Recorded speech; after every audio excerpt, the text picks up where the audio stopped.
Today I stand before you to share something that runs deep in my veins and resonates with every beat of my heart, and appreciation for art. Art is an activity I truly enjoy, not just because it fills my time, but because it offers me solace and a unique way to express myself.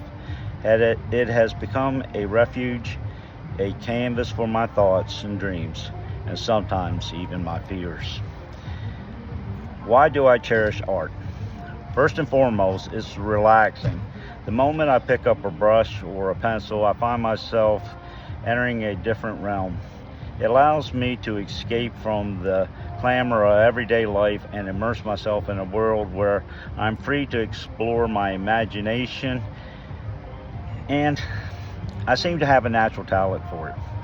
One that has been nurtured and honed over the years, especially through my art classes I've attended at the University of Maryland Eastern Shore. Here I learned some new techniques that transformed the way I approach my art. I discovered how to add depth and definitions to my drawings. I experimented with color mixing in new and exciting ways I hadn't imagined, and I delved into the intricate art of ink washing. I even explored the fascinating realm of sculpturing using graphic design programs. These experiences has not only enriched my artistic abilities, but have also taught me valuable life skills and has taught me patience. I've learned to engage in a piece repeatedly, never settling until I feel that a sense of satisfaction that I've done a done job. Art has also opened my eyes to see the world from different perspectives. It has taught me to concentrate on what is actually there, not just what I anticipate seeing with my preconceived notions. This has been an enlightening journey, encouraging me to practice empathy in understanding the views of others around me, and perhaps the most difficult of lessons, however, has been to grant myself grace. As a perfectionist, I often grapple with the pressure to obtain flawless execution in my creations. Often I find myself at odds with what I produce, rejecting a piece simply because it doesn't match what I would consider to be perfection. I must not dismiss the good simply because it isn't perfect.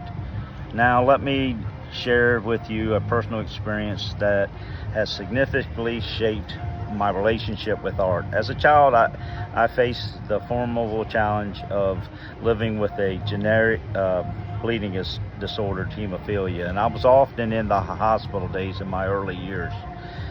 After being hospitalized for a long period of time, forced into a sterile environment that lacked the familiar comforts of home, I found solace in a blank piece of paper, and I would just draw and sketch on anything that I could find.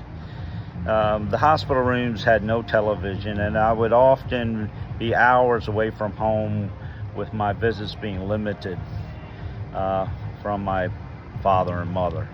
In this adversity, I turned to drawing, and just as a pastime,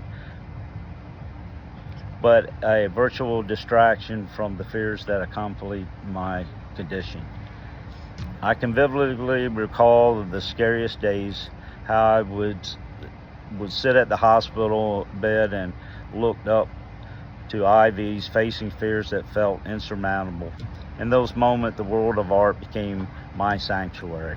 With each stroke of my pencil, I crafted images that whisked me away, distracting me from my surroundings and the uncertainty of my situation, and thus brings me to the personal belief that has crystallized throughout my artistic journey. An artist must be able to see in his creation what he wants everyone else to see and be satisfied with the outcome. This belief has empowered me to embrace my creations, to let go of the notions of perfections, and to simply appreciate the beauty in the process. In conclusion, art has not only been an activity I enjoy, it has been a lifeline and a teacher. It's imparted lessons of patience, perspective, and grace that echo throughout my life. As I continue to explore my artistic journey, I hold steadfast to the belief that it is not just about the final product, it's about the journey, the experience, and the joy of bringing to life the ideas that dance in my mind.